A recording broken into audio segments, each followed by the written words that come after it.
Salut, je m'appelle Titouan, je suis CSM chez la Ghost Machine et aujourd'hui on va apprendre à segmenter avec LinkedIn basique.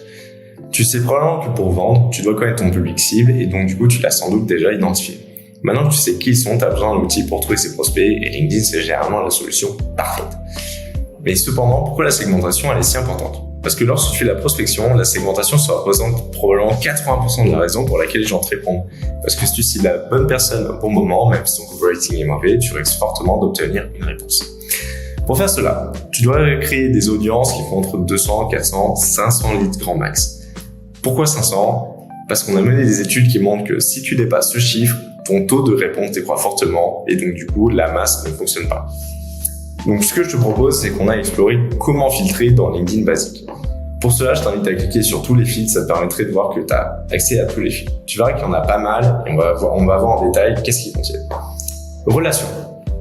Donc tout d'abord, les relations sont les connexions. Les relations de premier niveau sont essentiellement les personnes avec lesquelles je suis déjà connecté, alors que les relations de deuxième niveau sont les personnes auxquelles mes contacts sont connectés, et troisièmement, toutes les autres personnes sur LinkedIn. Ici, dans cet exemple, on va essayer d'accéder aux relations de deuxième niveau.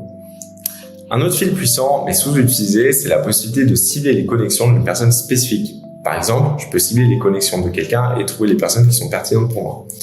Dans mon exemple, je vais prendre les relations de ma collègue Alexia. Alexia, ici, va pouvoir faire le rôle d'intermédiaire et m'introduire auprès des personnes qui vont être pertinentes dans ma campagne.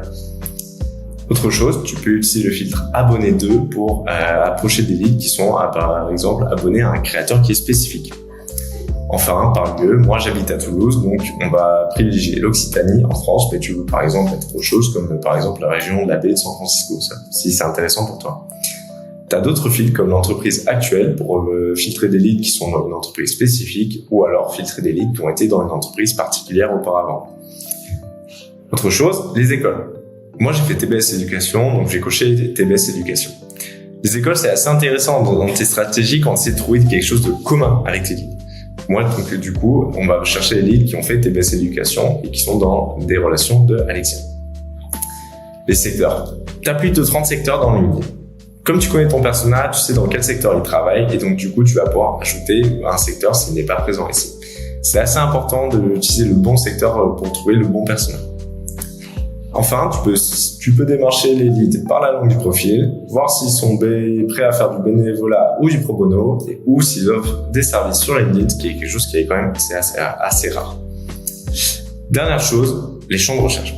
Les champs de recherche, c'est assez important, ça va pouvoir te permettre de trouver des filtres de manière assez précise. Par exemple, si tu cherches un directeur marketing, tu pourrais tout simplement chercher directeur marketing. Le problème de faire cette recherche, c'est sortir toutes les personnes qui ont la mention directeur en marketing dans leur profil LinkedIn, que ce soit dans leur PDF ou dans leur expérience passée ou autre chose. Ça va pas être assez précis. Donc du coup, si tu veux être plus précis, il va falloir que tu mettes des guillemets, c'est ce qu'on appelle une recherche booléenne.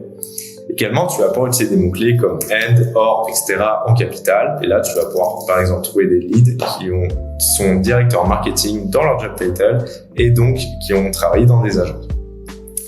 Et voilà, maintenant que tu sais comment utiliser les fils de base, tu peux peut-être essayer les fils de SalesNav qui te propulseront au niveau supérieur. Tu as accès à 12 fils supplémentaires avec Sales Indicator, ça te permet d'affiner vraiment ta recherche.